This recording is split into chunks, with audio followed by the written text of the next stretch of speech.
وبه نستعين على أمور الدنيا والدين والصلاة والسلام على نبينا محمد وعلى آله وأصحابه ومن تبعهم بإحسان إلى يوم الدين ولا عدوان إلا على الظالمين ولا عاقبة للمتقين أشهد أن لا إله إلا الله وحده لا شريك له إقرارا به وتوحيدا وأشهد أن محمدا عبده ورسوله لا نبي بعده صلى الله عليه وسلم تسليما مزيدا اللهم صل وسلم على نبينا محمد وعلى آله وأصحابه ومن تبعهم بإحسان إلى يوم الدين اللهم علمنا ما ينفعنا وانفعنا بما علمتنا آمين رب العالمين. Kaum muslimin dan kaum muslimat yang dimuliakan Allah Subhanahu wa taala, salah satu rukun di antara rukun-rukun keimanan dan salah satu pokok di antara pokok-pokok keimanan yang mesti diyakini oleh setiap muslim dan muslimah adalah keimanannya terhadap hari akhir, di mana seseorang itu tidak menjadi bagian dari orang-orang beriman dan dia tidak dikatakan sebagai orang beriman sebelum dia beriman terhadap hari akhir. Meskipun dia beriman kepada Allah Subhanahu wa taala, beriman kepada malaikat-malaikatnya, beriman kepada kitab-kitabnya, beriman kepada rasul-rasulnya, juga beriman kepada qada dan qadarnya, dia tetap tidak dikatakan sebagai orang beriman dan tidak akan menjadi bagian daripada orang-orang beriman sebelum dia beriman terhadap hari akhir. Karena pokok keimanan atau rukun keimanan yang 6 itu adalah satu kesatuan, itu adalah satu paket yang mesti diyakini secara keseluruhan. Tidak bisa diyakini sebagiannya kemudian diingkari sebagiannya lagi. Tidak boleh diambil sebagiannya kemudian dicampakkan yang sebagiannya lagi. Nah, dan di dalam ayat-ayat Al-Quran, begitu juga di dalam hadis-hadis Nabi Sallallahu Alaihi Wasallam, Allah dan Rasulnya sering menyingkat keimanan, ya, pokok-pokok keimanan dengan 2 pokok saja, yakni keimanan kepada Allah dan keimanan terhadap hari akhir. Di antaranya seperti perkataan Nabi, "Man kana yu'minu billahi wal yaumil akhir." Model-model yang seperti ini banyak kita dapati di dalam Al-Quran dan juga di dalam Al-Hadis. Disebutkan oleh Syekh Shalih Al-Fauzan hafizahullah ta'ala. Kenapa demikian? Sebabnya adalah karena dari zaman ke zaman, sepanjang zaman itu senantiasa ada saja orang yang dia itu beriman terhadap Allah Subhanahu wa ta'ala, tetapi dia tidak beriman terhadap keberadaan hari akhir. Nah, itu ada dari zaman ke zaman, termasuk di zaman kita sekarang ini. Ada orang-orang yang mengakui wujud Allah Subhanahu wa ta'ala dan bahwasanya Allah Subhanahu wa ta'ala adalah Rabbnya seluruh alam semesta, tetapi pada saat yang sama mereka mengingkari keberadaan hari akhir. Nah, kaum muslimin dan kaum muslimat yang dimuliakan Allah Subhanahu wa ta'ala, kemudian di antara pokok keimanan terhadap hari akhir adalah meyakini, adalah membenarkan keberadaan as-sirat. Nah, membenarkan keberadaan as-sirat dan juga membenarkan seluruh berita-berita yang sahih dari Allah dan dari Rasulnya tentang urusan as-sirat. Dan itulah yang insyaAllah akan kita bahas pada kesempatan malam hari ini. As-sirat itu secara bahasa maknanya adalah at-tariq. Ya, sirat itu secara bahasa maknanya adalah at-tariq. Jadi makna as-sirat al-mustaqim maknanya adalah jalan yang lurus. Ini makna sirat secara bahasa. Wa qad yulfadu bisin, dan terkadang dia dibaca dengan sin bukan dengan sad. Jadi bisa dibaca dengan 2 cara. Bisa dibaca sirat dengan sad atau dibaca dengan sin menjadi sirat. Dan maknanya secara bahasa sama. Maknanya adalah at-tariq, maknanya adalah jalan. Wa syar'an, sementara secara syar'i yang namanya sirat itu adalah al-jisru al-madrub. Al-jisru al-madrub ala dhahri jahannam al-mamdud baina tarfai jahannam. Ya, ini sirat secara syar'i. Secara syar'i sirat itu adalah al-jisru al-madrub ala dhahri jahannam. Sirat itu adalah jembatan yang diletakkan di atas punggung jahannam. Jembatan yang diletakkan di atas punggung jahannam, dan dia terbentang di antara dua tepian jahannam. Ia terbentang di antara dua tepian jahannam. Bisa kita bayangkan ya ikhwah wal akhwat yang dimuliakan Allah Subhanahu wa taala, bahwasanya sirat ini adalah jembatan yang sangat panjang. Panjangnya seluas bentangan nerakanya Allah Subhanahu wa taala. Dan ini adalah jembatan ya ikhwah wal akhwat yang pasti kita akan melintas di atasnya. Jembatan yang sedemikian panjangnya terbentang secara sempurna dari satu tepi ke tepian neraka yang lainnya. Sementara kita tahu neraka itu adalah makhluknya Allah Subhanahu wa taala yang sangat besar. Neraka itu adalah makhluknya Allah Subhanahu wa taala yang sangat besar. Otomatis dia teramat luas. Dan seluas apa? Sepanjang luasan jahanam ini pula panjang daripada as-sirat. Tidak ada dalil yang secara eksplisit, yang secara detail menyebutkan tentang berapa luasnya jahanam, luasnya neraka Allah Subhanahu wa taala. Akan tetapi untuk memahami bahwasanya neraka itu makhluknya Allah Subhanahu wa taala yang sangat besar, otomatis juga luas, itu bisa kita dapatkan dari riwayat yang menyebutkan tentang jumlah penduduk neraka, dan juga riwayat yang menyebutkan tentang dalamnya neraka. Ya, tentang luasnya tidak disebutkan, tetapi tentang dalam dan seberapa banyak isinya itu ada riwayatnya datang kepada kita di dalam hadis-hadis yang sahih dari Nabi kita sallallahu alaihi wasallam. Tentang dalamnya, ya, tentang dalamnya dalam hadis yang diriwayatkan oleh Imam Muslim dari Abu Hurairah, semoga Allah meridai beliau. Beliau mengatakan, kunna ma'a Rasulillah sallallahu alaihi wasallam. Suatu hari kami duduk-duduk bersama Rasulullah sallallahu alaihi wasallam. Idsami'a wajbatan, dan ketika itu Nabi sallallahu alaihi wasallam mendengarkan wajbah, mendengarkan bunyi yang teramat keras, seperti benda yang terbentur dengan sangat keras. Faqal, maka Nabi mengatakan, ketika itu Nabi sallallahu alaihi wasallam mengatakan, berkata kepada kami, tadruna ma hadza? Tahukah kalian suara apa itu barusan? Ya, suara yang sedemikian kerasnya tadi, tahukah kalian itu tadi suara apa? Qulna Allahu wa rasuluhu a'lam. Maka kami ketika itu mengatakan Allah dan Rasulnya yang lebih mengetahui. Qal, Nabi mengatakan, hada hajarun rumiya bihi finnar mundu sab'ina harifan. Yang barusan kalian dengarkan itu adalah bunyi dari hempasan batu, batu yang dilemparkan dari tepian jahanam sejak 70 tahun yang lalu. Sejak 70 tahun yang lalu. Sejak 70 tahun yang lalu, bahwa yahwi finnar, kemudian dia terus meluncur di dalam neraka. Al-an, mada? Al-an. Aina?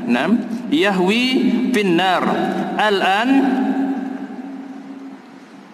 qad intaha ila qahriha, hatta intaha ila qahriha, dan baru sekarang ini batu tersebut sampai ke dasar neraka. Wa iyadzubillah. Antum bayangkan itu ya ikhwah wal akhwat, batu besar dilemparkan dari tepian jahanam, kemudian dia meluncur ke neraka, itu selama 70 tahun baru sampai ke dasarnya. Wa iyadzubillah. Itulah dalamnya neraka. Kalau antum misalnya berjalan saja, berjalan dengan normal selama 70 tahun, antum sampai mana? Ya, antum sampai mana 70 tahun berjalan? Ya, antum berjalan kecepatannya seberapa? Ini batu dilemparkan ke batu besar dilemparkan ke neraka, kemudian dia meluncur jatuh ke bawah, dan baru 70 tahun sampai ke dasarnya. Ini kedalaman neraka. Wa iyadzubillah. Kemudian tentang isi neraka itu sendiri, Di dalam hadis yang diriwayatkan oleh Abu Sa'id Al-Khudri dalam riwayat Bukhari, Nabi SAW mengatakan, yaqulullahu azza wa jalla yaumal qiyamah, pada hari kiamat nanti Allah azza wa jalla akan berfirman, ya Adam. Allah Subhanahu wa taala berfirman, memanggil bapaknya seluruh anak manusia, memanggil Adam alaihissalam, wahai Adam. Qal labbaika wa sa'daika. Naam. Kemudian Adam menjawab, aku penuhi panggilanmu ya Allah dengan senang hati. Kemudian fayunada bisautin innallaha ya'muruka an tukhrija min dzurriyyatika ba'san ilan nar. Kemudian setelah itu ada suara yang teramat keras yang menyeru Adam alaihissalam. Ini adalah seruan dari seorang malaikat. Apa kata malaikat tersebut? Innallaha ya'muruka an takhruja min dzurriyyatika ba'san ilan nar. Sesungguhnya Allah Subhanahu wa taala memerintahkan engkau wahai Adam untuk mengeluarkan, untuk menyiapkan anak keturunanmu yang bakal menjadi penghuni neraka. Anak keturunanmu yang bakal menjadi penghuni neraka. Qal ya Rabbi wa ma ba'san nar. Kemudian setelah itu Adam bertanya, wahai Rabb, ya Allah, seberapa banyak anak keturunanku yang harus aku kirim untuk menjadi penghuni neraka? Kemudian dikatakan qal min kulli alfin tis'a mi'atin wa tis'atan wa tis'in. Untuk setiap 1000 orang kirimlah 999 orang. Berapa yang tersisa ya akhwan? 1 orang. Untuk setiap 1000 orang anak manusia, itu yang akan menjadi jatah dari nerakanya Allah Subhanahu wa taala adalah 999. Hanya tersisa 1 orang yang bakal menjadi penghuni neraka. Apakah kita menjadi bagian untuk setiap 100 orang per 1000 orang yang bakal menjadi penghuni yang beruntung masuk ke dalam surganya Allah Subhanahu wa taala? Nah, ini ya akhwan, gambaran tentang nerakanya Allah Subhanahu wa taala. Nah, dalamnya itu seukuran waktu yang dibutuhkan oleh batu untuk meluncur, batu besar untuk meluncur, dan dia butuh waktu selama 70 tahun. Kemudian isi dari neraka itu sendiri adalah 1 berbanding 999 antara penduduk surga dengan penduduk neraka.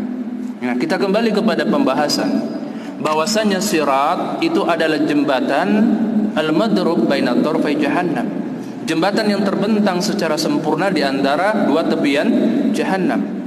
Karena neraka sedemikian besarnya dan tidak ada yang mengetahui seberapa besarnya kecuali Allah Subhanahu wa taala, itu artinya bahwasanya sirat yang bakal kita lalui itu adalah jembatan yang teramat panjang. Ya, jembatan yang teramat panjang. Nah, jembatan yang luar biasa, bukan hanya panjang tetapi keadaannya mengerikan. Dia terbentang di atas jahannam, di atas nerakanya Allah Subhanahu wa taala. Dan seandainya sirat itu dibentangkan di muka bumi ini, kemudian kita berdiri di salah satu di salah satu ujungnya, kita tidak akan mungkin mampu melihat ujungnya yang satunya lagi, karena sedemikian panjangnya. Dan kita kaum muslimin dan kaum muslimat yang dimuliakan Allah Subhanahu wa taala, hidup di dunia ini adalah untuk berbekal agar kita nantinya mampu dan selamat meniti jembatan yang Masya Allah luar biasa ini. Nah, qala Allah Ta'ala, dalilnya adalah firman sebelum itu, al-jisru al-mansub ala dhahri jahannam al-mandub al-mamdud baina tarfai jahannam. Dia adalah jembatan yang diletakkan di atas punggung jahannam dan terbentang secara sempurna di antara 2 tepian jahannam, tariqan ilal jannah, dan ini adalah satu-satunya jalan menuju kepada surga. Ya, satu-satunya jalan menuju surga. Wal murur 'ala sirat 'amun li jami'in nas, dan meniti di atas sirat ini adalah ketentuan yang berlaku untuk seluruh anak manusia tanpa terkecuali. Dia beriman atau dia kafir, dia saleh atau dia fajir, tanpa terkecuali seluruh anak manusia harus meniti di atas sirat. Termasuk juga para nabi. Termasuk juga para nabi, tidak ada yang dikecualikan. Nah, tidak ada yang dikecualikan. Fala yumkinul wusul ilal jannah illa ba'da tajawuzihi. Dan tidak mungkin seorang hamba itu akan sampai ke surga sebelum dia berhasil melewati jembatan yang satu ini. Lihat dulu waktu anak masih kelas 4 SD ada sebagian orang-orang dewasa ketika itu yang kalau bercanda keterlaluan. Kenapa keterlaluan? Ini termasuk mengolok-olok agama Allah Subhanahu wa taala. Di antara candaan mereka itu adalah mereka kalau bercanda mengatakan kalau mau jadi orang jahat jangan tanggung-tanggung, jadi bajingan besar aja sekalian. Kenapa? Biar nanti malaikat gemes palak sama kau, dilemparkan sekuat-kuatnya, ya, kemudian kelewatan nerakanya masuk ke surga. Antum pernah dengar itu?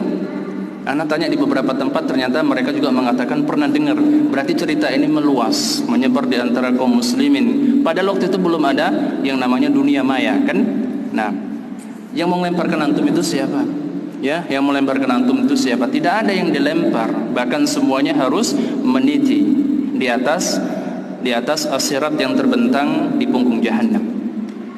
Qala ta'ala, Allah Subhanahu wa taala berfirman, "Wa inni minkum illa wariduha."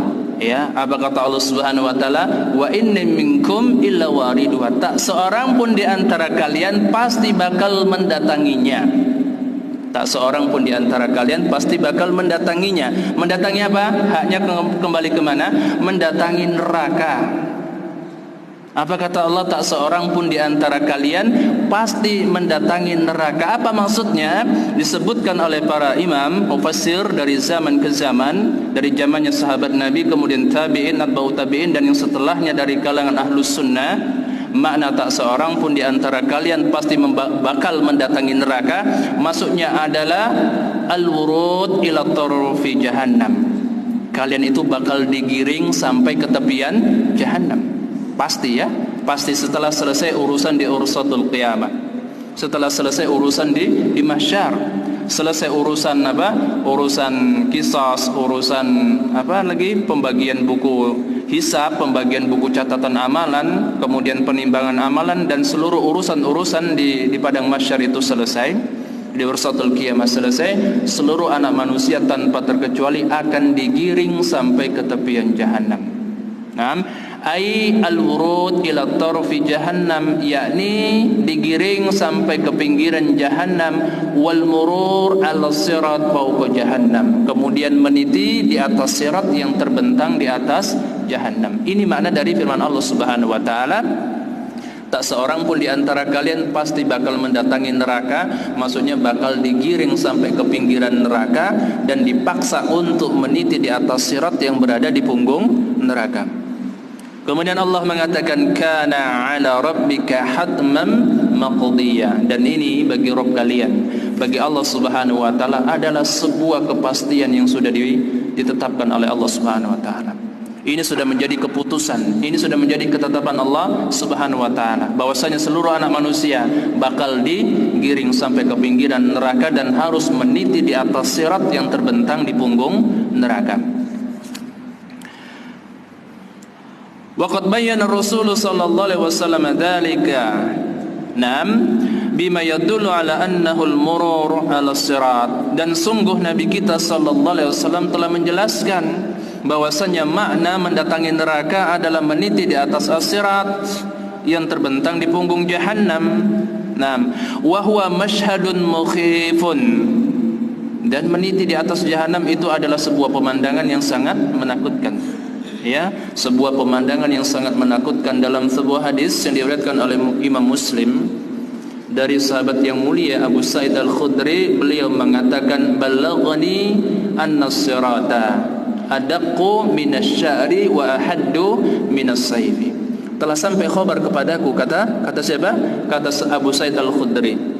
Ini hadisnya mauquf, sanadnya terhenti sampai kepada Abu Sa'id Al-Khudri. Ia tidak bersambung sampai ke Nabi sallallahu alaihi wasallam. Tapi di sana ada kaidah.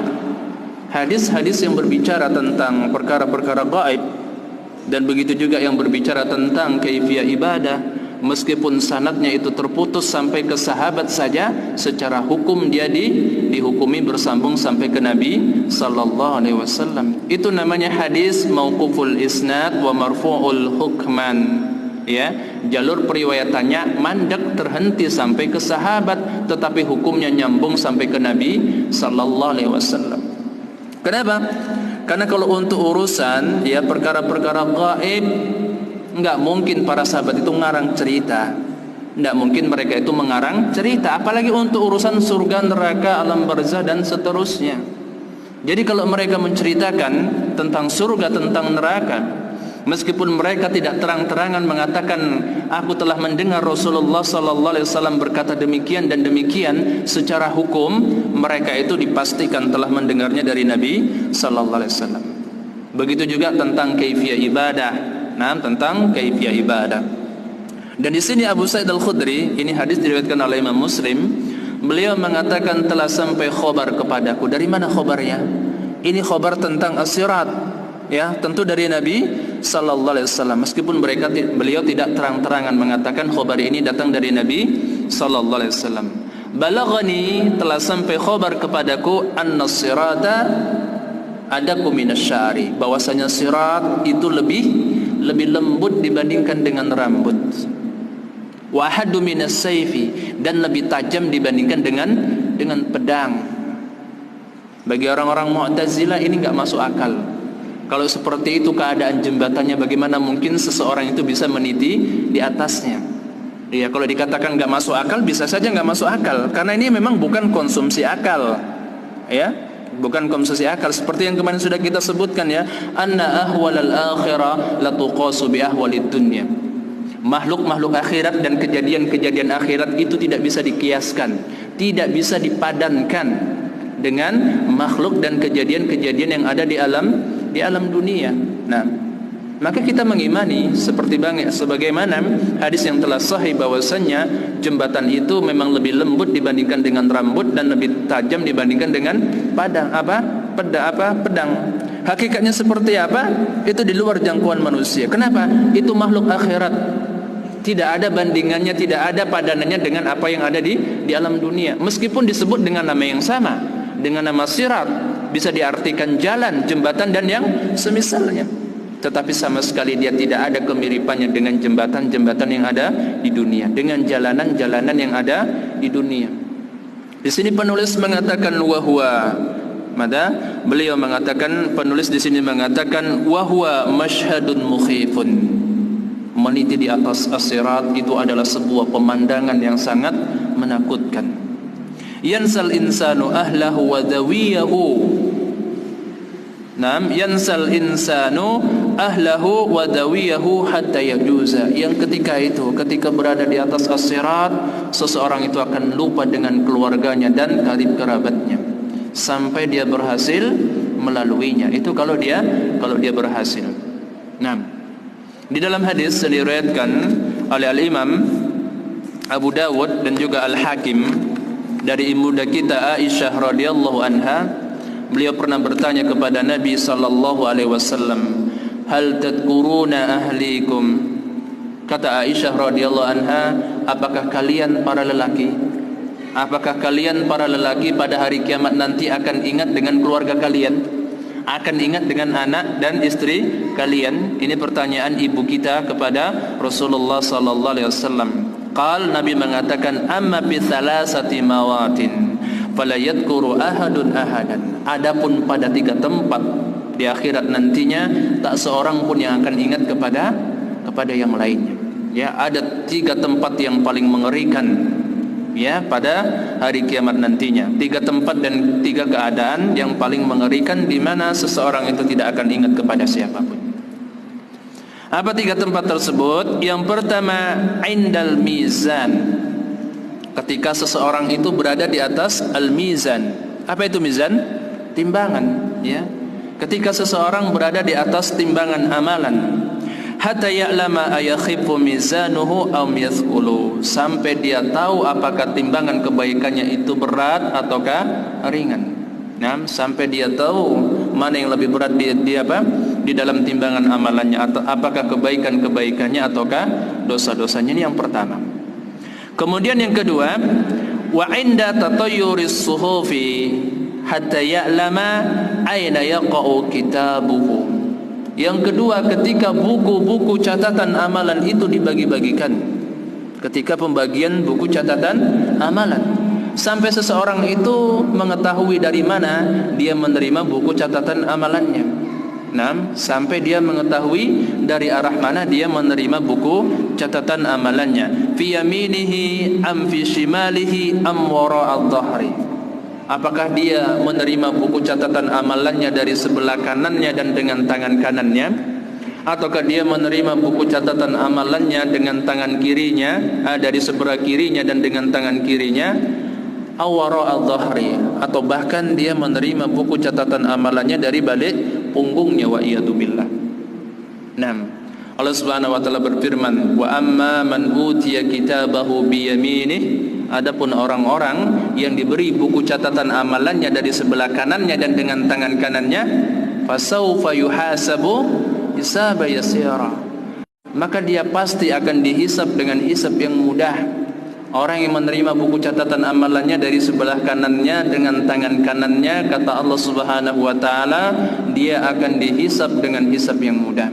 Antum masih ingat apa itu hisab yang mudah? Masih tahu apa itu hisab yang mudah? Ya, sebagaimana di dalam hadis Aisyah radhiyallahu anha yang diriwayatkan oleh Imam Al-Baihaqi dan disahihkan oleh Syekh Al-Albani rahimahullahu taala. Aisyah radhiyallahu anha mengatakan, sami'tu an-nabiyya sallallahu alaihi wasallam yaqul fi ba'di salatihi.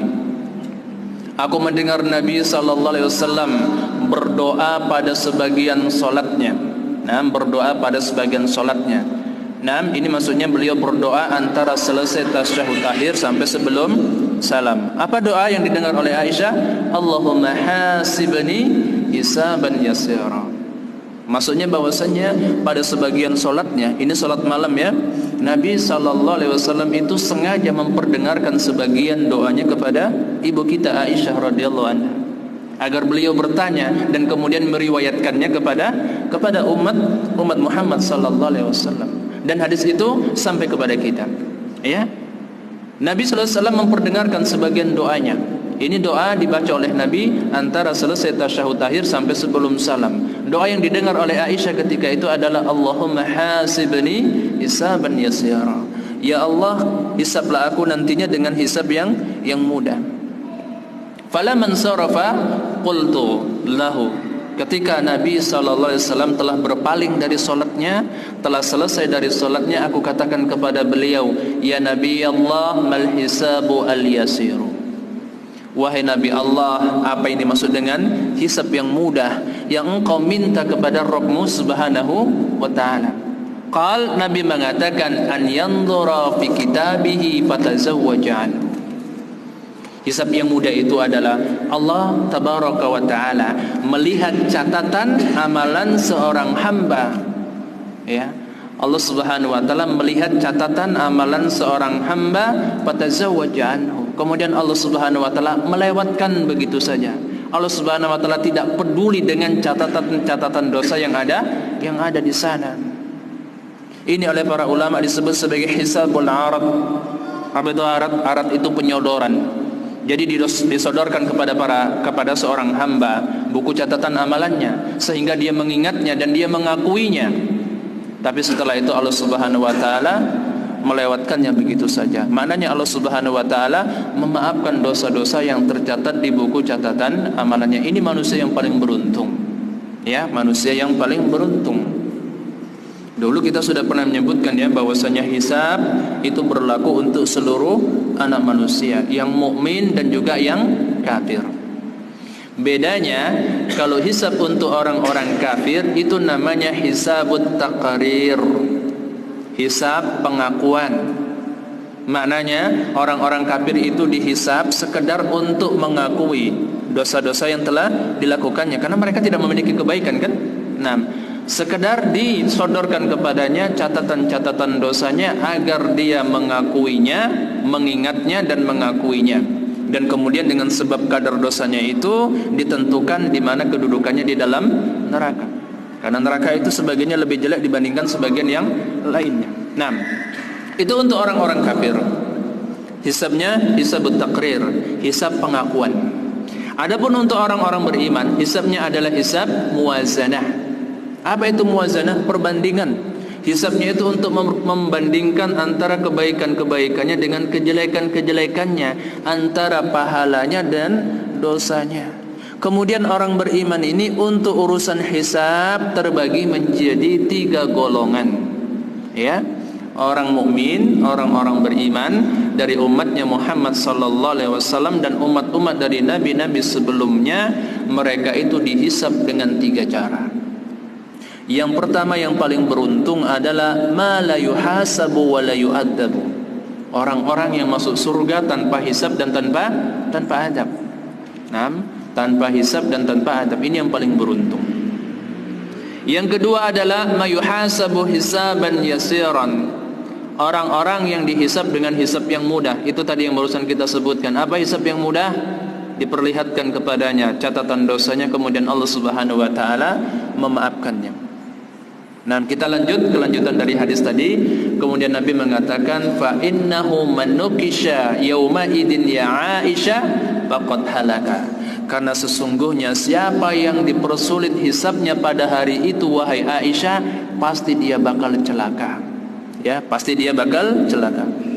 Dalam riwayat lain Nabi mengatakan manukisha udiba.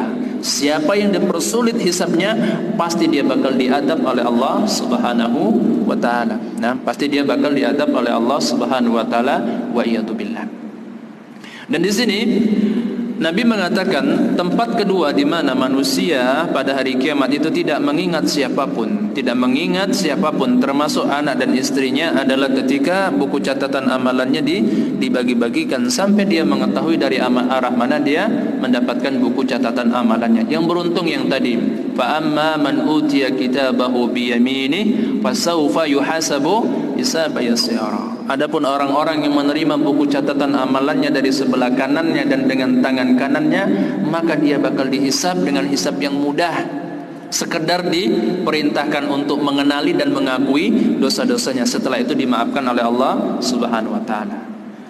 Dan kemudian apa kata Allah? Wa amma man utiya kitabahu wara'a dhahri. Adapun orang-orang yang menerima buku catatan amalannya dari balik punggungnya, wa iyadu billah, fasaufa apa? Wa amma man utiya kitabahu wara'a dhahri wa amma man utiya kitabahu wara'a dhahri fasaufa yad'u thubura. Maka dia akan mengatakan thubura, celaka. Ya, dia akan mengatakan celaka, wa yasla sa'ira, dan setelah itu dia akan dimasukkan ke sa'ir, ke neraka sa'ir, wa iyadu billah. Ini tempat yang keberapa ya ikhwah? Tempat yang kedua. Kemudian tempat yang ketiga adalah wa indas sirat. Ketika seseorang itu berada di atas as-sirat. Idza wudi'a bainal dhahrani jahannam hatta yajuza. Ketika seseorang itu berada di atas as-sirat, di mana as-sirat itu dibentangkan di antara 2 tepian jahannam sampai si hamba berhasil lolos dari as-sirat. 6. Kaum muslimin dan kaum muslimat yang dimuliakan Allah Subhanahu wa taala. Kemudian di sini dikatakan wal qudrah 'alal uburi marji'uha istiqamatul insani 'alas sirati al mustaqimi siratil mun'ami 'alaihim. Nah, ini yang penting kita perhatikan. Dan kemampuan seorang hamba untuk meniti as-sirat itu ditentukan dengan kadar keistiqomahannya di atas siratul mustaqim. Ya, di atas siratul mustaqim. Apa itu siratul mustaqim? Jalan yang lurus, keimanan dan ketakwaan kepada Allah Subhanahu wa taala. Ya. Kemampuan seseorang untuk meniti as-sirat ditentukan dengan kadar keistiqomahannya di atas siratul mustaqim, di atas jalan yang lurus, jalannya Allah Subhanahu wa taala, agama Allah Subhanahu wa taala, keimanan dan ketakwaan kepada Allah Subhanahu wa taala. Ini ya ikhwah yang senantiasa kita minta kepada Allah Subhanahu wa taala dalam sehari minimal 17 kali. Apa doa kita kepada Allah Subhanahu wa taala? Ihdinas siratal mustaqim. Ya Allah, tunjukilah kami kepada jalan yang lurus. Jalan yang lurus itu adalah agama Allah Subhanahu wa taala, keimanan dan ketakwaan kepada Allah Subhanahu wa taala. Kemampuan seorang hamba untuk meniti sirat yang berada di punggung Jahannam itu ditentukan dengan kadar keistiqomahannya di atas siratul mustaqim, di atas agama Allah Subhanahu wa taala. Siratil mun'am alaihim, dan itu adalah jalannya orang-orang yang Allah Subhanahu wa taala beri nikmat minan nabiyyin wasiddiqin wasyuhada wassalihin. Jalan yang lurus itu, jalan keimanan dan ketakwaan adalah jalan orang-orang yang Allah Subhanahu wa taala berikan nikmat kepada mereka. Dari kalangan para nabi, dari kalangan siddiqin, dari kalangan syuhada dan salihin. Masih ingat ini apa ini 4 orang ini? Pembahasan sebelumnya, apa ini? Ini adalah tingkatan wali-wali Allah kan? Yang paling mulia di antara mereka adalah para nabi. Kemudian yang kedua adalah as-siddiq, orang-orang yang jujur keimanannya kepada Allah Subhanahu wa taala. Yang ketiga siapa? Syuhada. Dan sudah kita jelaskan kemarin kenapa as-siddiq itu lebih mulia dibandingkan dengan syuhada. Karena untuk mencapai derajat siddiq ini memang susah.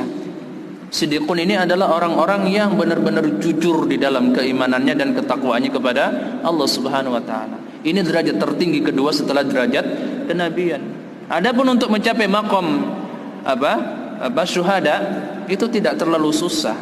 Seseorang dengan ilmu yang pas-pasan, kemudian punya keberanian dan ada kesempatan untuk berperang di jalan Allah Subhanahu wa taala dengan jihad yang syar'i, kemudian dia terbunuh, dia sudah bisa mendapatkan syahid.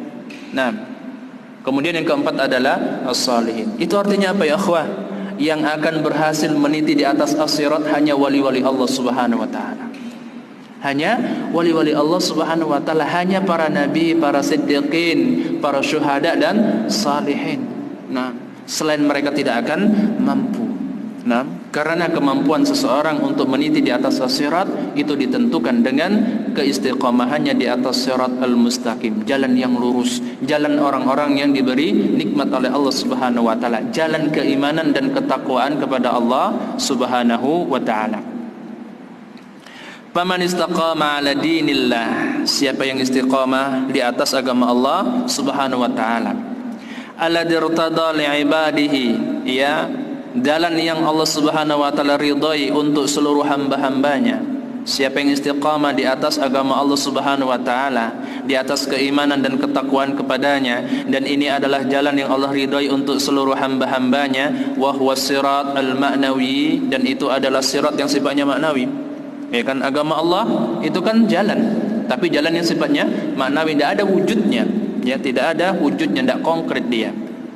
Istata'a al-ubura ala sirati al-hissi, siapa yang istiqamah di atas jalan yang maknawi ini tadi, keimanan dan ketakwaan kepada Allah Subhanahu wa taala, maka dia bakal mampu meniti di atas jalan yang konkret, yang memang benar-benar ada, yaitu siratnya Allah Subhanahu wa taala di atas punggung neraka, bihasabi istiqamatihi, sesuai dengan kadar keistiqomahannya. Naam, sesuai dengan kadar keistiqomahannya. Sedikit lagi ya sebelum adzan ya. Dan kebalikannya, wa man hada anis sirati al-mustaqim fid dunya waqtar raha, dan barang siapa yang berpaling, melenceng dari jalannya Allah Subhanahu wa taala, dari agama Allah Subhanahu wa taala, dari keimanan dan ketakwaan kepada Allah Subhanahu wa taala fid dunya waqtar raha, dalam kehidupan dunia ketika dia memiliki waktu luang, memiliki kesempatan, naam, falan yasmuda ala tariqi al-muzillati waqtasyida, maka dia tidak akan mungkin mampu meniti di atas at-tariq al-muzillah, di atas jalan yang licin. Nah, pada waktu yang sangat menakutkan, dia tidak akan mampu untuk itu. Kenapa? Waqad infaqada wasilatuhu wa hiya al-amal as-salih, karena dia telah kehilangan kendaraannya. Dia tidak memiliki kendaraan yang akan menyeberangkannya meniti di atas as-sirat, yaitu amal saleh. Naam, yaitu amal saleh. Kaum muslimin yang dimuliakan Allah Subhanahu wa taala, kita adzan dulu ya, kita adzan dulu, nanti insyaallah kita lanjutkan.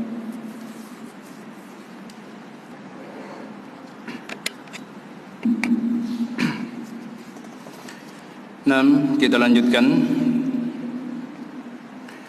Di dalam hadis yang diriwayatkan oleh Al-Imam Al-Bukhari dan Al-Imam Muslim dari Abu Hurairah radhiyallahu anhu, Nabi sallallahu alaihi wasallam bersabda, "Wa yudrabus siratu baina dhahrai jahannam." Maka kemudian as-sirat, jembatan itu dibentangkan di antara dua tepian jahannam. Fa akunu ana wa ummati awwala man yujizuha. Kemudian aku dan umatku, kata Nabi sallallahu alaihi wasallam, benar-benar akan menjadi orang-orang yang pertama kali meniti di atasnya. Ya, Nabi sallallahu alaihi wasallam dan umatnya adalah orang-orang yang pertama kali meniti di atas as-sirat.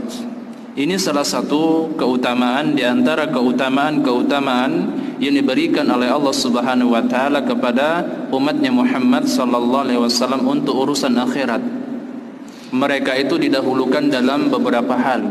Yang pertama, mereka itu didahulukan untuk urusan hisab. Kemudian yang kedua, mereka itu didahulukan untuk urusan timbangan amalan. Dan mereka juga didahulukan untuk meniti di atas as-sirat. Dan terakhir, mereka juga didahulukan untuk masuk ke dalam surganya Allah Subhanahu wa taala. 6. Nabi mengatakan, wa yudrabus siratu baina dhahri jahannam fa akunu ana wa ummati awwala man yujizuha. Kemudian sirat itu dibentangkan di antara dua tepian jahannam, maka kemudian aku dan umatku benar-benar akan menjadi orang-orang yang pertama-tama kali meniti di atasnya. Wala yatakallamu yawma idin illa rusul.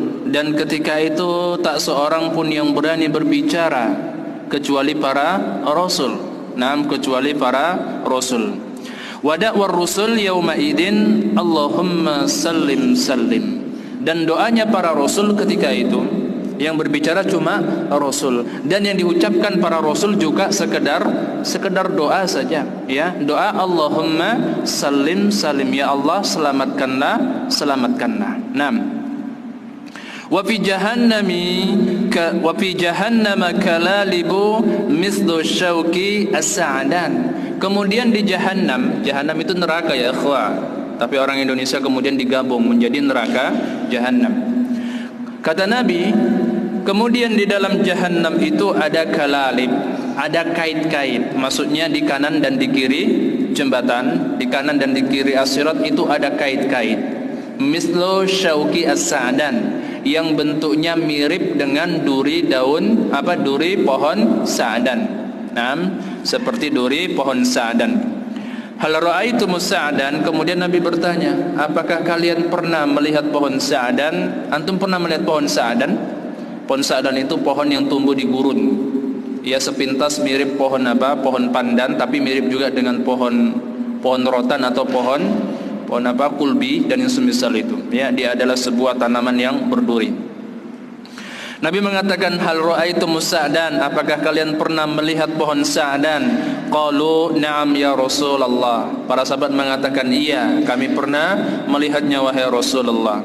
Kemudian Nabi mengatakan, fa innaha mislu syauki sa'dan, sesungguhnya kait-kait jahannam itu seperti duri pohon sa'dan. Seperti duri pohon sa'dan. Ghairu annahu la ya'lamu maqdara azmiha ila Allah Subhanahu wa taala. Hanya saja tidak ada yang tahu ya seberapa kadarnya, seperti apa ukurannya, kecuali Allah Subhanahu wa taala. Takhdifun nas bi a'malihim. Apa kata Nabi? Ya, kait-kait ini tadi yang ada di jahannam, di kanan dan di kiri as-sirat, ini tugasnya adalah takhtifun nas, untuk mengait, untuk merenggut, untuk menyambar anak manusia yang meniti di atas as-sirat bi a'malihim, sesuai dengan kadar amalannya, ya, sesuai dengan kadar amalannya. Faminhumul mu'min baqiya bi'amalihi. Perhatikan ya akhwah, di antara anak manusia yang berada di atas as-sirat adalah orang beriman. Faminhumul mu'min, ada orang beriman, baqiya bi'amalihi, dia tetap kokoh di atas as-sirat. Dia tidak terpeleset, dia tidak terenggut oleh kait dan terjatuh di dalam jahanam. Dengan apa? Bi'amalihi, dengan sebab amalannya. Jadi yang akan kokoh di atas, yang akan mengokohkan seseorang di atas as-sirat apa itu? Iman dan amal solehnya. Faminhumul mu'min baqiya bi'amalihi.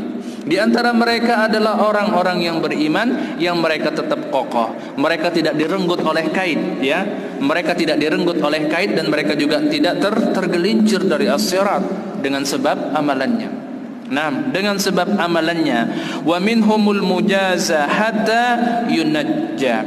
Dan di antara mereka, ini merekanya kembali kepada orang-orang beriman. Dan di antara mereka itu ada orang yang senantiasa diuji, diajak menerima sedemikian banyak kesulitan demi kesulitan di atas as-sirat. Mungkin dia harus berjalan meniti di atas sirat dengan cara merangkak. Mungkin dia juga sempat terpeleset tapi tidak terjatuh. Mungkin dia juga sempat tersambar oleh kait tetapi tidak terenggut oleh kait tersebut. Nah, sampai kemudian dia berhasil selamat, ya, diselamatkan oleh Allah Subhanahu wa taala. Dalam riwayat yang lain akan kita sebutkan nanti, Nabi mengatakan wa makdushun najin. Di antara mereka ada orang yang makdush, orang yang babak belur, terkelupas dan tercabik-cabik. Terkelupas dan tercabik-cabik, najin, tapi ujung-ujungnya dia selamat. Dia selamat. Coba antum bayangkan tadi, apa kata Abu Sa'id Al-Khudri, seperti apa sirat itu tajamnya? Seperti lebih tajam daripada pedang. Antum pernah tersayat pisau silet? Pernah, ya? Perih kan? Perih, ya ikhwan. Itu baru sekedar satu sayatan. Bagaimana kalau yang menyayat-nyayat kita adalah tajamnya as-sirat dan ganasnya kait-kait jahannam, wa iyadzubillah. Wa iyadzubillah. Maka kaum muslimin yang dimuliakan Allah Subhanahu wa taala, ya, kita perlu, ya, mengkaji hal-hal yang seperti ini yang memperbesar rasa takut kita kepada Allah Subhanahu wa taala. Karena bagi orang-orang beriman, kehidupan dunia ini seutuhnya adalah jalan ubudiyah, penghambaan diri kepada Allah Subhanahu wa taala. Dan di dalam menjalani ubudiyahnya kepada Allah Subhanahu wa taala, orang-orang beriman itu seperti seekor burung. Burung itu akan bisa terbang dengan baik dan dengan gagah kalau dia memiliki dua sayap yang kokoh. Dan sayap seorang mukmin, ya, untuk menjalani ubudiyahnya, menjalani kehidupan dunia yang itu adalah penghambaan dirinya kepada Allah Subhanahu wa taala, kedua sayap tersebut adalah al-khauf wa raja, rasa takut dan harapan. Rasa takut terhadap adab Allah Subhanahu wa taala akibat dari dosa-dosanya, dan harapannya yang tidak pernah pupus terhadap keluasan rahmat Allah Subhanahu wa taala. Manusia kalau seperti ini keadaannya, bisa menyeimbangkan antara rasa takut dan harap. Besar rasa takutnya, tapi juga besar harapannya, tidak pernah berputus asa terhadap keluasan rahmat Allah Subhanahu wa taala, akan lurus hidupnya. Ya, akan lurus hidupnya. Yang jadi masalah kaum muslimin dan kaum muslimat yang dimuliakan Allah Subhanahu wa taala, ketika salah satu atau bahkan kedua sayapnya ini patah. Ketika salah satu atau kedua sayapnya ini patah, apa yang bisa dilakukan oleh burung yang patah kedua sayapnya? Dia akan terhempas ke bumi, ya akhwah. Kemudian menjadi mangsa dari ular, dari macan, dari biawak, dari burung-burung liar dan yang lain sebagainya. Begitu juga manusia, kalau dia kehilangan rasa takut dan harapannya kepada Allah Subhanahu wa taala, dia akan menjadi budak dunia.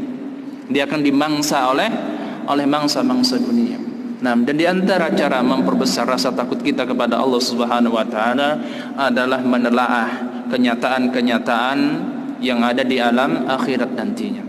Di sini Nabi mengatakan wa makhdusun najin. Ada di antara orang-orang beriman itu yang babak belur dan enggak karu-karuan keadaannya, ya, tetapi kemudian dia diselamatkan oleh Allah Subhanahu wa taala.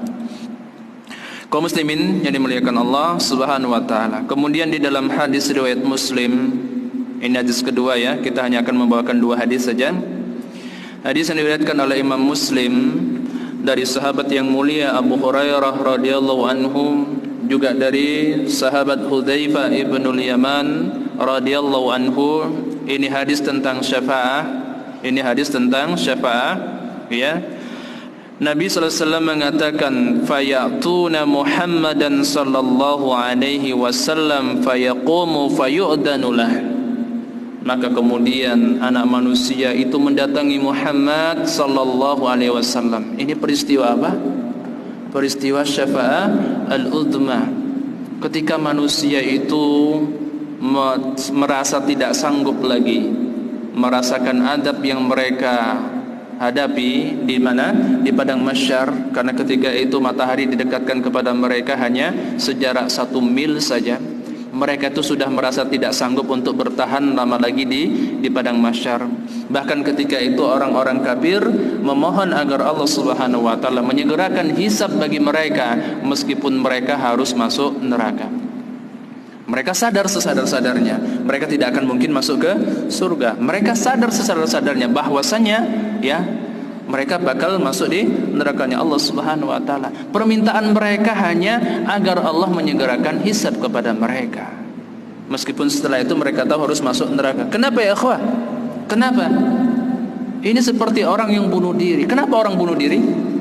Karena merasa tidak sanggup lagi menerima beban-beban dunia kan.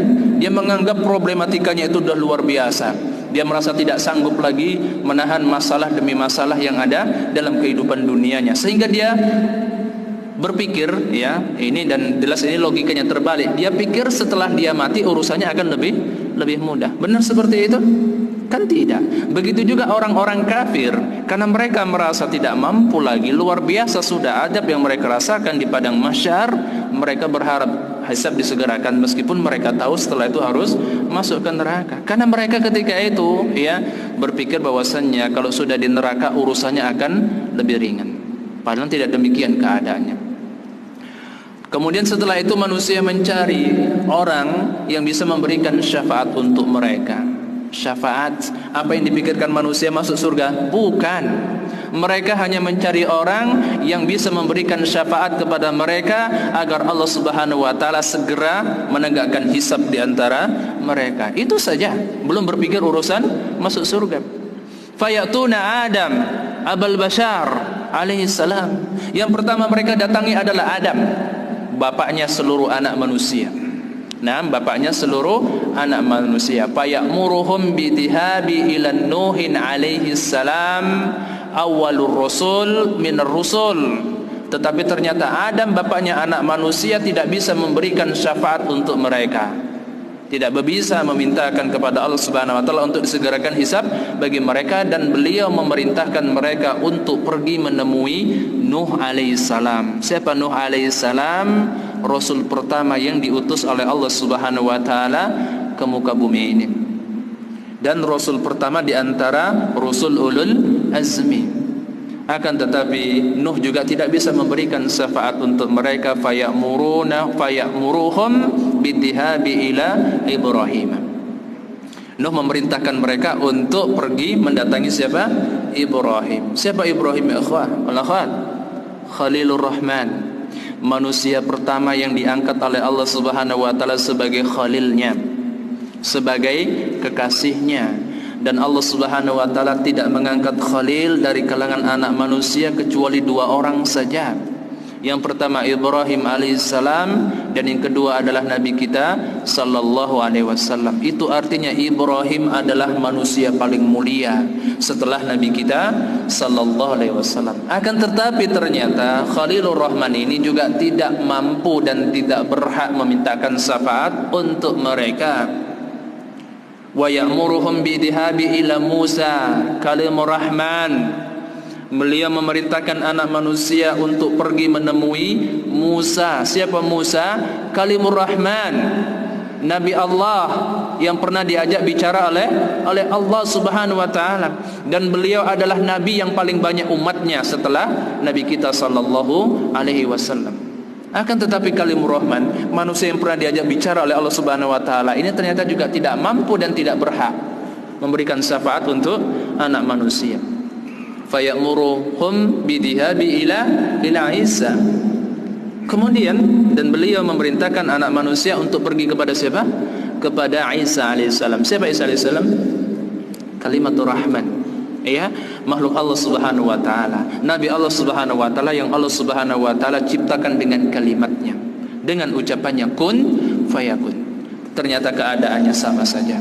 Beliau ternyata tidak mampu dan tidak berhak memberikan syafaat kepada anak manusia. Ini 1 orang bapaknya manusia, dan ditambah 4 orang di kalangan Rasul ulul ajmi. Fayatadiruna bi anna Allah ghadibal yauma. Mereka seluruhnya meminta udur, tidak bisa memberikan syafaat bagi mereka. Apa alasannya? Bi annallaha ghadiba al-yauma lan lam yaghdab qablahu mislahu wa lan yaghdab ba'dahu mislahu. Alasan mereka pada hari ini Allah Subhanahu wa taala sedang murka dan berada pada puncak kemurkaannya. Yang mana Allah Subhanahu wa taala belum pernah murka seperti murkanya pada hari itu, dan tidak akan pernah lagi murka seperti murkanya pada hari itu setelah hari itu. Ini alasan mereka yang pertama. Yang kedua, wa ya'tadiruna bidzanbihim. Yang kedua, mereka itu berudzur, beralasan dengan dosa yang pernah mereka lakukan. Apa sih dosanya Adam? Apa sih dosanya Nuh? Apa sih dosanya Ibrahim, Musa dan Isa? Nah, semuanya mengatakan nafsi, nafsi, diriku, diriku, ya. Aku hanya ngurus diriku, enggak ngurus kalian. Ucapannya siapa? Ucapannya bapaknya manusia, ucapannya Rasul ulul azmi. Mereka itu tidak bisa memberikan manfaat sedikit pun untuk anak manusia, ya, di padang mahsyar, apalagi yang lainnya. Mereka cuma ngurus diri mereka sendiri-sendiri. Kemudian di sini dikatakan fayatuna Muhammadan sallallahu alaihi wasallam. Terakhirnya mereka datang kepada Adam alaihissalam. Naam, fayaqumu, setelah itu Nabi Adam, setelah itu Nabi kita sallallahu alaihi wasallam berdiri menghadap kepada Allah Subhanahu wa taala. Naam, ketika itu Nabi kita sallallahu alaihi wasallam dalam sebuah riwayat dikatakan beliau itu sujud dengan sangat lama sekali. Ngapain? Apa yang dibaca di dalam sujudnya? Beliau itu yahmidullaha bil mahamid. Beliau memuji Allah Subhanahu wa taala dengan pujian-pujian yang kata Nabi sampai hari ini. Ketika itu Nabi mengatakan, sampai hari ini pun aku tidak tahu seperti apa pujian yang akan aku ucapkan, dan baru akan diilhamkan oleh Allah Subhanahu wa taala kepadaku pada hari itu, ya. Jadi pujian yang akan diucapkan oleh Nabi kita sallallahu alaihi wasallam ketika sujud di hadapan Allah Subhanahu wa taala sebelum diberi izin untuk memberikan syafaatul utma sampai Nabi diwafatkan, ya, pujian tersebut, kalimat-kalimat pujian tersebut belum diwahyukan kepada beliau sallallahu alaihi wasallam. Nah, fayu'danulah, setelah itu Nabi sallallahu alaihi wasallam diizinkan untuk memberi syafaat. Allah Subhanahu wa taala berfirman setelah Nabi kita bersujud sekian lamanya, ya, memuji Allah Subhanahu wa taala, irfa' ra'sak, angkatlah kepalamu wahai Muhammad, sal tu'ta, mintalah engkau akan diberi, fasfa' tusyafi', mintalah syafaat, engkau akan diberi hak memberikan syafaat. Nah, selanjutnya wa tursalu al-amanah warahmu fatakumani janbatis sirati yaminan wa shimalan. Setelah selesai syafaatul uzma, selesai seluruh urusan di urusatul qiyamah di padang mahsyar, manusia sudah sampai di pinggiran neraka dan jembatan itu dibentangkan di antara dua tepiannya. Nam, tursalu al-amanah war-raham. Allah Subhanahu wa taala mengutus al-amanah dan ar-raham. Nam, fatakumani janbatai sirati yaminan wa simanan. Apa yang diutus oleh Allah? Amanah dan ar-raham. Amanah dan hubungan kekerabatan. Untuk apa mereka keduanya diutus? Yang satu disuruh berdiri di sebelah kanan as-sirat dan satunya lagi berdiri di sebelah kiri as-sirat. Ini dua ini hal, ikhwah, amanah dan ar-raham. Ini sesuatu yang maknawi, kan? Ada wujudnya? Tidak ada, ya, tidak ada wujudnya. Akan tetapi pada hari kiamat nanti Allah Subhanahu wa taala ja'allahu syai'an mujassiman mar'iyan. Allah akan menjadikan amanah dan ar-raham itu sebagai sesuatu yang berjasad dan bisa dilihat. Itu mungkin bagi Allah, mungkin bagi Allah Subhanahu wa taala. Sebagaimana halnya kematian, ya. Kematian di dalam hadis riwayat Bukhari dari Abu Sa'id Al-Khudri, setelah penduduk neraka masuk neraka, kemudian penduduk surga masuk neraka, fayu'ta bil mauti ka hayati kasbi amlah. Didatangkan al-maut. Apa al-maut? Kematian. Antum tahu kematian? Ada wujud dari kematian? Tidak ada. Itu sesuatu yang abstrak, sesuatu yang maknawi. Tetapi pada hari kiamat nanti kematian itu akan didatangkan dalam wujud seperti seekor kambing yang gemuk. Fayudbah bainal jannah wan nar. Kemudian al-maut ini disembelih di antara surga dan neraka. Fayaqulu munadin, setelah itu ada seorang penyeru dari kalangan malaikat, ya ahlal jannah khuludun la mauta ba'du. Wahai para penghuni surga, kekalah kalian di dalamnya, tidak ada lagi kematian setelah hari ini. Wa ya ahlan nar khuludun la mauta. Kemudian dikatakan kepada penghuni neraka, wahai penghuni neraka, kekalah kalian di sana, tidak ada lagi kematian setelah hari ini. Kenapa enggak ada lagi kematian? Kematian sudah disembelih, kematian sudah mati. Dan begitu Allah Subhanahu wa taala, setelah jembatan itu dibentangkan, Allah Subhanahu wa taala menjadikan amanah dan ar-raham itu sebagai sesuatu yang berjasad, berdiri di sebelah kanan dan di sebelah kiri as-sirat. Para ulama mengatakan, kenapa keduanya yang diutus? Karena kedua hal ini, ya ikhwah, ini adalah sesuatu yang memiliki nilai sesuatu yang terhormat, ya, di sisi Allah Subhanahu wa taala, amanah. Sebenarnya dikatakan oleh Nabi sallallahu alaihi wasallam, di antara yang pertama-tama kali diangkat dari muka bumi ini pada akhir zaman nanti adalah amanah. Nah, amanah ini akan diangkat oleh Allah Subhanahu wa taala sampai kemudian bumi ini dipenuhi oleh para pengkhianat. Ini keistimewaan amanah di sisi Allah Subhanahu wa taala. Adapun ar-raham, ya, hubungan kekerabatan, antum sudah sering mendengarkan tentang keutamaannya. Nabi sallallahu alaihi wasallam pernah mengatakan, "Ma min dzanbin ajdaru an yu'ajjallahu al-uqubata li sahibihi fid dunya ma'ama yudakharu lahum fil akhirah." Tidak ada dosa yang lebih layak untuk disegerakan adabnya bagi pelakunya di dunia ini juga, ditambah dengan adab yang ditunda untuknya dalam kehidupan akhirat nantinya, minal baghyi wa qati'atir rahmin, melebihi dosa al-baghyi, dosa kezaliman, melampaui batas, wa qati'ati rahmin, dan dosa memutuskan hubungan kekerabatan.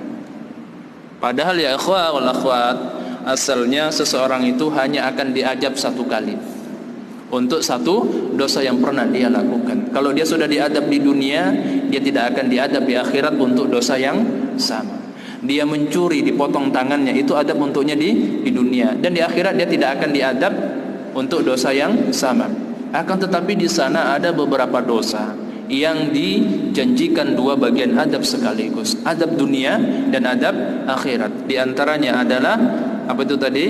Perbuatan kezaliman dan memutuskan hubungan kekerabatan. Ini sering dibawakan, ya, dalam pembahasan tentang uququl walidain, durhaka kepada orang tua. Ya, karena hubungan rahim seorang hamba itu yang paling dekatnya dan paling kuatnya adalah dengan kedua orang tuanya. Kalau memutuskan hubungan kekerabatan secara umum itu adalah dosa besar, apalagi, ya, merusak hubungan rahim dengan orang yang paling dekat dan paling kuat hubungannya dengannya, yakni dengan kedua orang tua. Nah, kita lanjut, ya. Wa tursalu al-amanah war raham fatakumani janbati sirati, maka kedua, kemudian Allah Subhanahu wa taala mengutus amanah dan ar-raham, dan keduanya berdiri di dua sisi jahannam, di dua sisi as-sirat, sebelah kanan dan sebelah kiri. Fatamuru awwalukum kalbaraki, kemudian orang pertama di antara kalian itu meniti di atas as-sirat seperti al-barak. Al-barak itu kilat, tahu kilat, ya? Seperti kilat. Nah, hanya sekejap mata saja dia sudah berhasil melalui as-sirat, sudah sampai dari ujung ke ujungnya yang lainnya. Nah, fatamuru awwalukum kalbaraki. Qala qultu, maka perawi hadis ini, yakni Abu Hurairah radhiyallahu anhu, bertanya kepada Nabi, bi abi anta wa ummi, demi ayah dan ibuku wahai Rasulullah, maksudnya aku jadikan ayah dan ibuku sebagai tembusanmu wahai Rasulullah. Ayu syai'in kamaril baraqi, apa yang dimaksud dengan seseorang itu melintas di atas as-sirat seperti kilat? Qal, Nabi mengatakan, alam tarau ilal baraqi kaifa yamurru wa yarji'u fi tarfati ainin, tidakkah kalian pernah melihat kilat, bagaimana dia pergi dan kembali hanya dalam sekejap mata? Begitu, ya ikhwah, ada seorang hamba Allah, ada hamba-hamba Allah Subhanahu wa taala yang meniti di atas as-sirat yang sedemikian panjangnya itu hanya dalam kejapan mata. Kemudian setelah itu, Thumma kamarir rihi, dan di antara kalian ada yang meniti di atas as-sirat seperti angin yang berhembus. Lebih lambat dari yang pertama, ya kan? Nah, kemudian thumma kamarit tayri, dan di antara kalian ada yang meniti di atas as-sirat seperti burung yang terbang.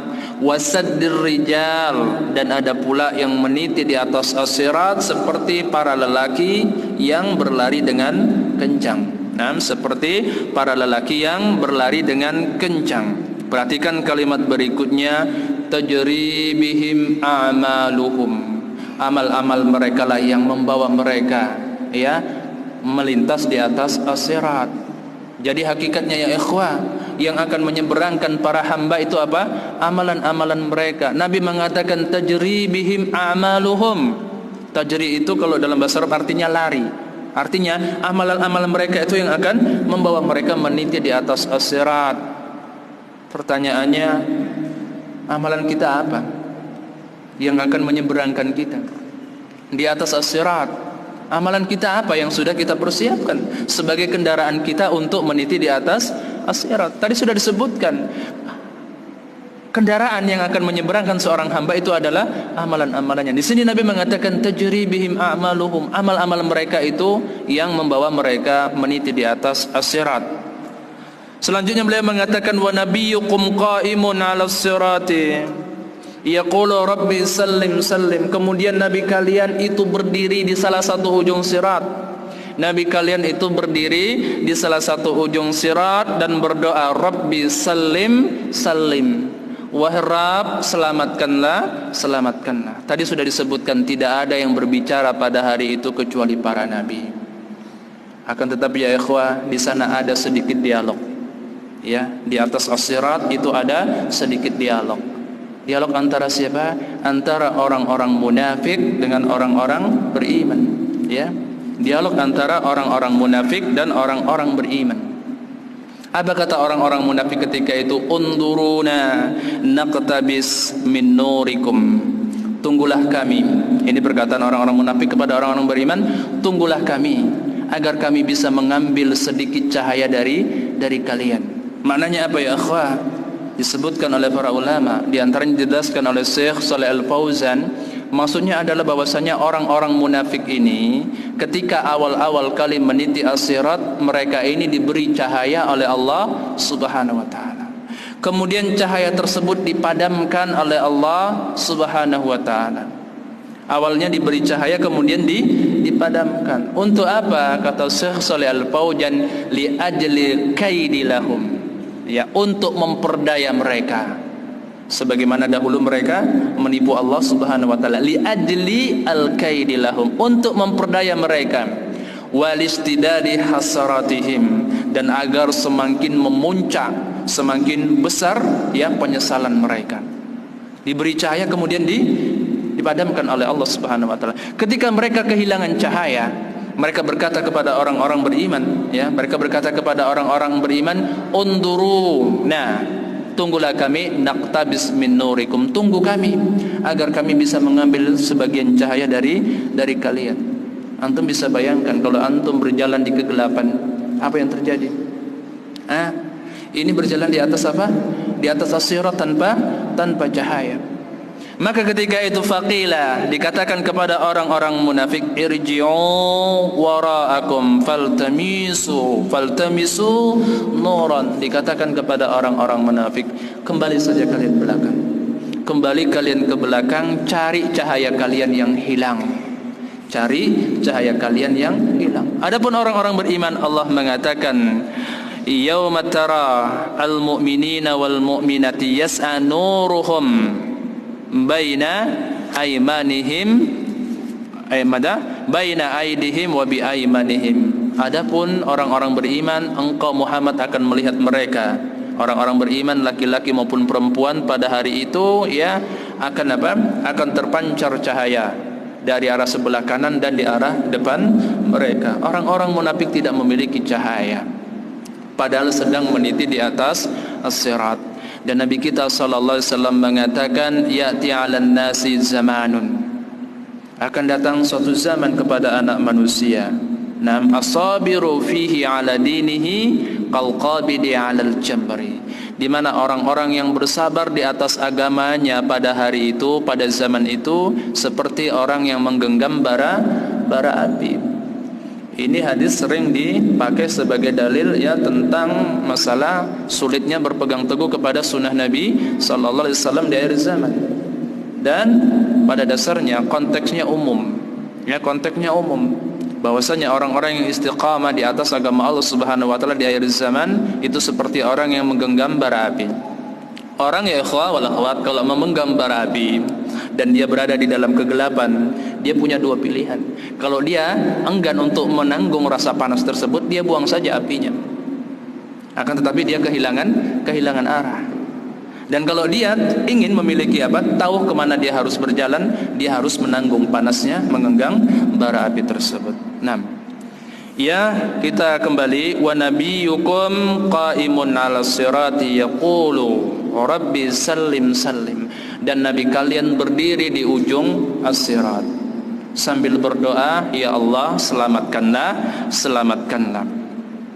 Hatta ta'jiza amalul ibad, hingga kemudian amalan para hamba itu melemah. Amalan para hamba melemah. Paham maknanya? Yang membawa lari manusia di atas as-sirat apa? Amalannya. Ketika amalannya sudah semakin menipis, berarti langkahnya semakin melemah. Kalau habis amalannya berarti dia tidak mampu lagi melanjutkan perjalanan, ya. Hatta ta'jiza amalul ibad, hingga kemudian amalan para hamba itu melemah. Itu artinya ikhwah, kita harus memiliki kebaikan-kebaikan yang mencukupi untuk menyeret kita sampai ke ujung sirat. Nah, karena ada orang yang ini tadi ya, yang amalannya melemah sebelum dia berhasil melewati as-sirat secara sempurna. Hatta ta'jiza a'malun nas hatta yaji'a ar-rajul fala yastati' as-sayra illa zahfa, hingga kemudian ada seseorang yang tidak mampu lagi meniti di atas as-sirat kecuali dengan cara merangkak. Masalahnya merangkaknya di atas as-sirat, yang lembutnya lebih lembut dari rambut, yang tajamnya lebih tajam dari pedang, yang di bawahnya adalah neraka jahanam. Hingga ada seseorang yang tidak mampu meniti di atas as-sirat kecuali dengan cara merangkak. Wa fi hafatai sirati kalalibun mu'allaqatun ma'muratun, kemudian di kanan dan di kiri sirat itu ada kait-kait yang menggantung. Ada kait-kait yang menggantung. Ma'muratun bi akhdi man umirat. Apa tugas dari kait-kait tersebut? Mengambil, merenggut siapapun yang telah diperintahkan untuk direnggut dari kalangan anak manusia. Pamakhdusun najin, ini yang Anda sebutkan tadi, hingga ada orang yang babak belur luar biasa, hancur-hancuran sudah, terkelupas kulitnya. Nah, tetapi dia selamat. Wa makdusun finnar, tetapi juga ada orang yang memang dia didorong untuk diceburkan ke dalam nerakanya Allah Subhanahu wa taala, atau tersambar oleh kait dan kemudian dicampakkan ke nerakanya Allah Subhanahu wa taala. Kaum muslimin yang dimuliakan Allah Subhanahu wa taala, itu artinya ya setiap kali kita hendak melakukan sesuatu, ini nasihat untuk anak pribadi, mudah-mudahan bermanfaat kepada antum sekalian. Setiap kali kita hendak melakukan sesuatu, kita pikirkan perbuatan kita tersebut akan mempermudah atau justru akan mempersulit kita nantinya di dalam meniti as-sirat, akan menyelamatkan kita di atas as-sirat atau justru akan menjerumuskan kita ke dalam neraka jahanam. Kita harus hadirkan kesadaran ini. Seluruh perbuatan kita yang kecil dan yang besar pasti akan berakibat dengan keadaan kita nantinya di atas as-sirat. Akan dipermudah dengan amalan kita atau akan dipersulit dengan sebab amalan kita. Kita selamat dengan sebab amalan kita atau kita akan terjerumus juga dengan sebab amalan kita. Nah, tidak ada yang sia-sia ya akhwat. Tidak ada yang sia-sia di sisi Allah Subhanahu wa taala. Wa fil ahadisi adillatu thubutis sirati wa sifatihi wa haulil mawqifi. Maka pada hadis-hadis yang telah kita sebutkan tadi ada dalil tentang keberadaan as-sirat. Kita harus yakin as-sirat itu memang ada. Wasifatihi, dan juga telah disebutkan sebagian daripada sifat-sifatnya. Berikut haulul mauqif, betapa mengerikannya keadaannya. Wa anal a'mal hiya wasilatul ubur. Dan juga ada dalil pada kedua hadis di atas bahwasanya amal-amal anak manusia itulah wasilah, itulah kendaraan untuk menyeberang di atas as-sirat. Wasababun najah, dan sebab keselamatan para hamba. Liqaulihi ta'ala, berdasarkan firman Allah Subhanahu wa taala, "Tsumma nunajjil ladzina taqau." Perhatikan ya ikhwan. Ini perkataan Allah Subhanahu wa taala. "Tsumma nunajji alladzina taqau." Kemudian kami selamatkan orang-orang yang bertakwa. Jadi kalau ada orang yang selamat meniti as-sirat, hakikatnya dia diselamatkan oleh Allah Subhanahu wa taala. Kemudian siapa yang diselamatkan oleh Allah Subhanahu wa taala? Orang-orang yang bertakwa. Seperti tadi kita sudah sebutkan, yang akan berhasil meniti as-sirat hanya wali-wali Allah Subhanahu wa taala, hanya hamba-hambanya yang bertakwa. Allah Subhanahu wa taala berfirman, "Tsumma nunaddil ladzina taqau." Kemudian kami selamatkan orang-orang yang bertakwa. Yang tidak diselamatkan oleh Allah Subhanahu wa taala berarti celaka. 6. Wa nadarud dhalimina fiha adhiyya. Kemudian kami tinggalkan orang-orang yang zalim. Orang yang zalim umum. Kalau orang kafir seluruhnya zalim. Tapi masuk di sini juga adalah orang-orang beriman yang mencampur adukan antara keimanannya dengan kezaliman. Itu artinya tidak semua orang beriman diselamatkan oleh Allah Subhanahu wa taala. 6. Dan kami tinggalkan orang-orang yang zalim di atas as-sirat itu dalam keadaan berlutut. Sampai kapan dia berlutut di situ? Sampai dia dikait oleh pengait dan kemudian dilemparkan ke jahanam, atau sampai dia terpeleset dan terperosok ke dalam jahanam. 6. Kaum muslimin dan kaum muslimat yang dimuliakan Allah Subhanahu wa taala, di sini disebutkan di dalam penutup, wa nulahid fima taqaddam mimma dzukira fi umuri al-yaumil akhir. Kalau kita perhatikan uraian-uraian yang telah lalu ya tentang peristiwa-peristiwa alam akhirat, kita mengetahui bahwasannya annaha haqa'iqa hadhil umur mukhfiyah, bahwasanya hakikat dari apa yang disebutkan oleh Allah dan oleh Rasulnya tentang kejadian-kejadian alam akhirat ini adalah sesuatu yang samar. Ya, sesuatu yang samar maksudnya apa? La tudrikuha al-uqul, tidak bisa dijangkau oleh akal. Antum tahu kan penduduk surga itu makan dan minum tapi tidak buang air besar, tidak buang air kecil kan? Antum yakin itu? Yakin. Masuk akal tidak? Enggak masuk akal. Kenapa? Karena memang bukan konsumsi akal, ya. Begitu juga keadaan-keadaan yang ada di dalam akhirat, termasuk masalah sirat dan meniti di atas sirat.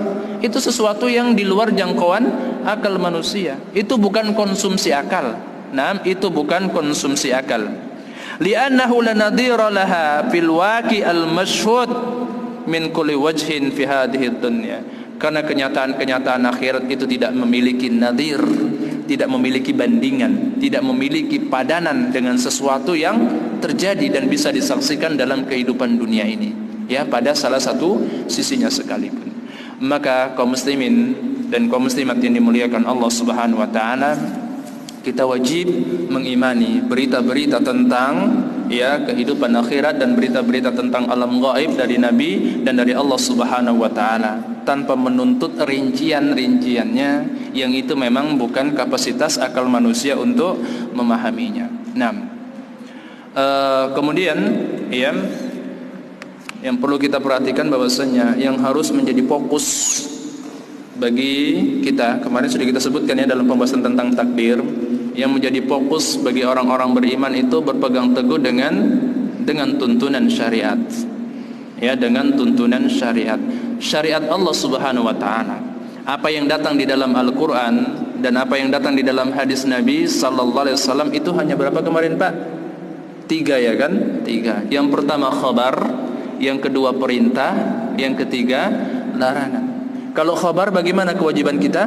Kita benarkan selama khabar tersebut datang dari Allah dan dari Rasulnya. Baik khabar tersebut bisa dicerna oleh akal kita maupun tidak. Ini yang pertama, khabar kita benarkan. Kemudian perintah untuk dikerjakan. Nah, sesuai dengan istita'ah, dengan kemampuan yang Allah Subhanahu wa taala berikan kepada kita. Sementara larangan untuk apa? Untuk apa larangan? Ditinggalkan atau dijauhi? Dijauhi ya ikhwah. Jangan dikatakan ditinggalkan. Ya Allah dan Rasulnya dan juga para ulama mengatakan ijtinab, dijauhi bukan ditinggalkan. Ya, ini lain bahasa, lain maknanya, lain konsekuensinya, dan lain nanti asarnya ya pada perilaku seseorang. Kalau dia mengatakan ya yang namanya larangan itu untuk ditinggalkan, ini nanti akan berakibat pada perilakunya. Beda dengan orang yang mengatakan yang namanya larangan itu untuk dijauhi. Dijauhi jelas jauh. Kalau ditinggalkan mungkin masih dekat-dekat, ya. Maka orang-orang yang masih senang mendekati apa ini, mendekati kemaksiatan, karena dia itu, ya, dia tahunya larangan itu untuk ditinggalkan, ya. Padahal yang dituntut lebih daripada itu untuk dijauhi. Nah, kaum muslimin dan kaum muslimat yang dimuliakan Allah Subhanahu Wa Taala, kita cukupkan kajian kita sampai di sini. Nah, sebelum ditutup, kalau ada yang ditanyakan dipersilakan.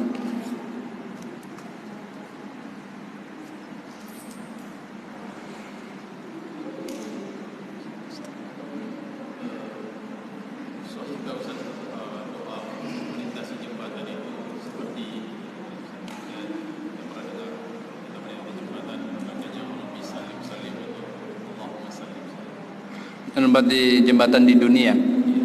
Iya, yaitu kalau dia dimaksudkan doa secara umum ya tidak mengapa, ya, asal tidak dijadikan kebiasaan atau dianggap itu ada tuntunan secara khusus dari Nabi sallallahu alaihi wasallam. Kalau dia masuk doa secara umum maknanya kan benar, ya, maknanya benar, itu boleh dibaca ketika kita meniti jembatan atau meniti jalan atau lewat di jalan yang apa? Yang sulit lah begitu, ya kan, asal tidak dijadikan rutinitas dan kemudian kita tidak mengatakan bahwasannya itu ada tuntunannya secara khusus dari Allah atau dari Rasulnya sallallahu alaihi wasallam. Hanya saja dia masuk ya keutamaan kalimat masuk dalam keumuman kalimat thayyibah, ya, yaitu kalimat-kalimat yang baik, termasuk doa yang baik yang memiliki munasabah, memiliki kesesuaian dengan kondisi kita ketika itu. Nah, tanpa meyakininya ada tuntunan khusus dari Nabi sallallahu alaihi wasallam terkait dengan meniti jalanan-jalanan yang sulit yang ada di dunia. Allah taala alam. Tidak ada lagi ya? Nah, kalau tidak ada, kita cukupkan kajian kita pada malam hari ini sampai di sini. Nas'alullah an yuwaffiqana fi kulli ma yuhibbu wa yardahu. Kita meminta taufik kepada Allah Subhanahu wa taala dalam hal-hal yang dicintai dan diridhoinya.